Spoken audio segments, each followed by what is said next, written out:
Hello my lovely viewers, hope you all are safe and sound. I will show you how to turn on a light using colors and effects. This tutorial will guide you how to step by step create a glowing realistic light effect in Photoshop. So while you're waiting, let's get started and bring this light to life.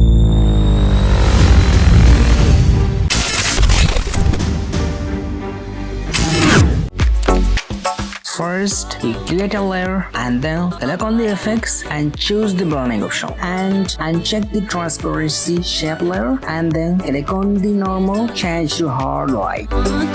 And now just choose the color for your light. Tag the brush tool and change the brush hardness and change the brush opacity and change the brush flow. Just follow what I do. Okay, now you can just start coloring. Oh, wow, easy peasy, simple, it is done.